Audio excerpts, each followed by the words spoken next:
Semua orang menangis saat pemakaman. Tak kusangka mereka akan sesedih itu hanya karena kehilangan seorang anak kecil. Selanjutnya akan aku coba pada manusia yang lebih besar. What the fuck? Cheers everybody, welcome back to my channel, Aldi. Dan hari ini kita bakal membahas sebuah manga lagi, yaitu sebuah manga yang berjudul The Shape of Theseus. Karena aku juga udah beli 6 volume dari manga ini, dan ternyata setelah aku baca ke-6-6-nya, aku menyesal telah beli manga ini. Dan untuk pembahasan manga ini dan alasan kenapa aku menyesal membelinya, kita akan langsung bahas manganya. Dan selamat datang di Wibu Talk. Oke, sebelum kita masuk ke alasan kenapa aku menyesal membeli manga ini, aku akan sedikit ngasih tahu ke kalian ini manga tentang apa sih gitu. Jadi Shape of Theseus ini menceritakan tentang kehidupan seorang karakter utama kita bernama Shin dan keluarganya, di mana kehidupan Shin dan keluarganya itu hancur berantakan akibat kejadian di masa lalu. Nah, kejadian itu terjadi beberapa saat sebelum Shin ini lahir sebenarnya gitu, di mana ayah mereka yang merupakan seorang polisi di sebuah desa tempat mereka tinggal harus ditangkap polisi gitu. Ayahnya ini ditangkap atas tuduhan pembunuhan massal, di mana dia dituduh membunuh 21 orang murid dan guru di sebuah SD ketika mereka melakukan acara kumpul-kumpul bersama gitu. Jadi istilahnya mereka itu meninggal karena minuman jus yang mereka minum pada saat acara tersebut telah dicampur dengan racun. Jadi hal itu menjadi sebuah berita yang menggegerkan desa itu. Terus kepolisian ikut campur dan mereka menangkap ayah dari Shin, di mana mereka menemukan barang bukti di mana di rumah ayah Shin itu terdapat satu botol sianida atau racun yang digunakan untuk meracuni anak-anak dan guru tersebut yang dimasukkan dan dicampurkan ke dalam minuman yang mereka minum pada hari itu. Setelah penangkapan itu, keluarga Shin pun jadi istilahnya dikulturkan oleh masyarakat itu kan. Mereka harus berpindah-pindah dari suatu tempat ke tempat lain, dimana ketika identitas mereka itu ketahuan, mereka itu jadi barang olok-olok gitu. Mereka jadi dikucilkan oleh masyarakat dan mereka harus pindah lagi ke tempat lain. Hasilnya ibu dari Shin pun harus bekerja sangat keras dan mereka harus istilahnya benar-benar berusaha keras dalam menjalani hidup untuk merahasiakan identitas mereka yang sebenarnya yang merupakan anak dari seorang pembunuh. Nah, balik ke masa sekarang di mana Shin itu udah menikah gitu kan, dan dia juga sudah punya anak, tapi ya nggak lancar-lancar juga gitu kan. Pernikahan mereka ditantang oleh keluarga sang istri karena mereka mengetahui identitas Shin yang sebenarnya gitu. Satu dan lain hal terjadi. Kemudian ya, aku nggak mau spoiler.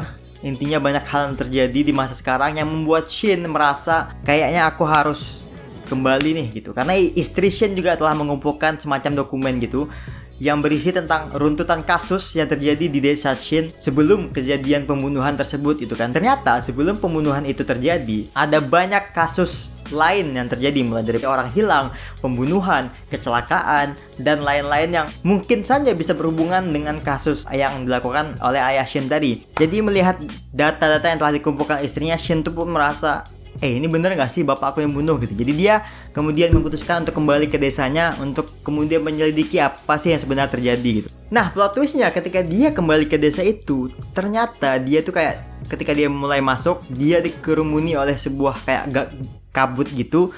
Dan ternyata tiba-tiba dia mengalami time sleep, dimana time sleep ini menyebabkan dia kembali ke masa lalu ketika kejadian itu terjadi, dan dia bertemu dengan sosok ayahnya dan keluarganya di masa itu. Nah, kalau kalian ingat-ingat, ada anime juga yang konsepnya sama seperti ini, mengalami time sleep dan lain-lain, yang judulnya Boku ga Inaimachi atau Erased. Dan memang mirip-mirip karena mereka menyelidiki tentang kasus pembunuhan. Mereka juga mirip sekali gitu, intinya mirip sekali. Tapi satu hal yang nggak kutemukan di Erased dan kutemukan di sini adalah bahwa pembunuhnya benar-benar psikopat. Dan Shin pun mulai menyelidiki runtutan eventnya, runtutan peristiwanya yang terjadi di masa lalu yang ada di catatan istrinya tadi, untuk mengetahui gimana apakah dia bisa mengubah masa lalu, apakah dia bisa mencegah kematian 21 orang ini, apakah dia bisa membuktikan kalau ayahnya itu nggak bersalah dan menemukan pembunuh aslinya gitu. Ya, itu inti dari konsep ceritanya.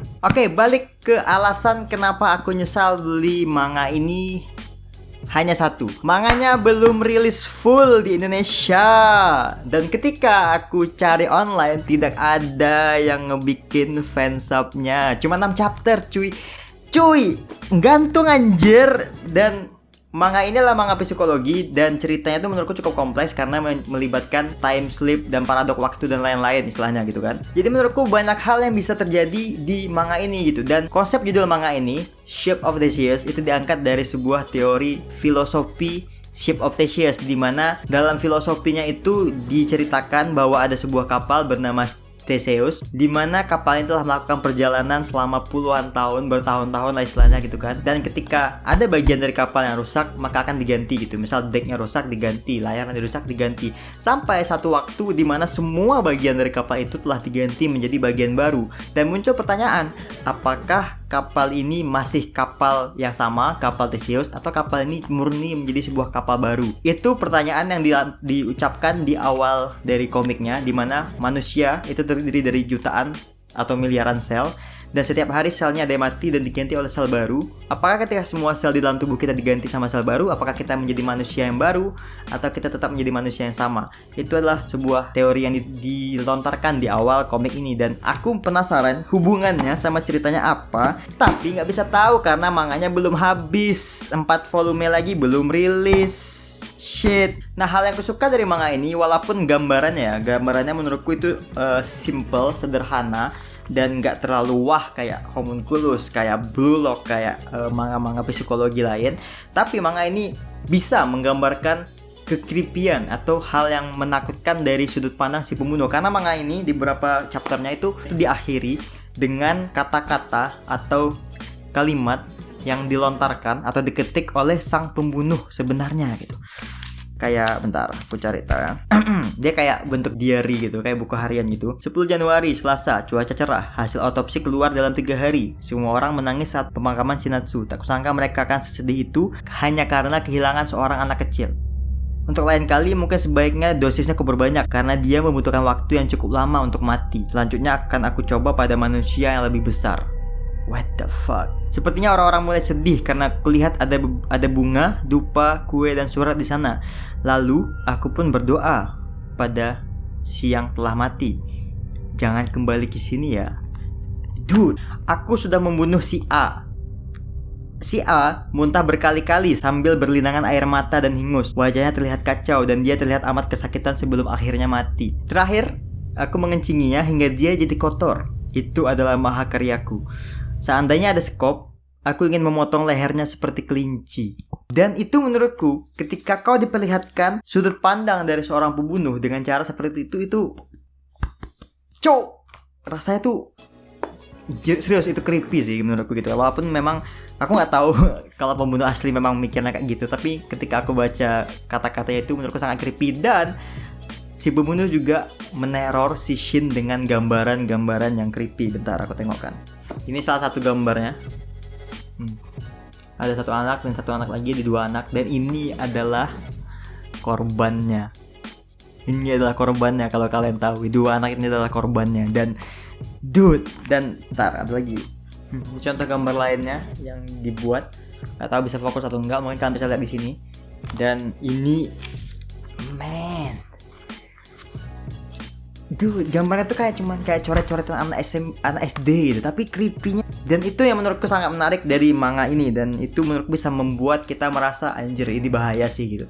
Ini gawat sih gitu kalau mereka bener-bener membiarkan si pembunuh ini bebas gitu. Bahkan sebenarnya sampai 6 volume pun kita nggak tahu apa memang pembunuhnya si bapak atau memang pembunuhnya itu orang lain atau gimana. Dan itu gila, itu kacau sih menurutku gitu. Dan itu dia satu-satunya hal yang membuatku menyayangkan manga ini.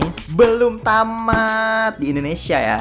Kalau di Jepang kayaknya udah tamat, dan katanya tamat di volume ke-10. Ini udah volume ke-6. Dan ayo, ini penerbitnya M dan C, MNC, tolong rilis 4 volume lagi. Ya itulah. Dan menurutku kalau kalian pengen tahu ceritanya, bisa kalian cari komiknya. Dan memang ya itu tadi, harus sabar sih gitu nunggu habisnya, karena bener ini bikin penasaran. 1 hari itu belum move on kemarin dari aku beli manganya, dan itu bener-bener kacau sih gitu. Dan ya, mungkin itu aja pembahasanku. Ini manga yang bagus, mungkin cukup worth it untuk kalian nikmati karena ini manga psikologis dan aku suka manga psikologis. Dan ya, mungkin itu aja dari aku untuk hari ini. Klik like jika kalian suka, komen bapakan di bawah, dan sampai jumpa di video selanjutnya. Jane.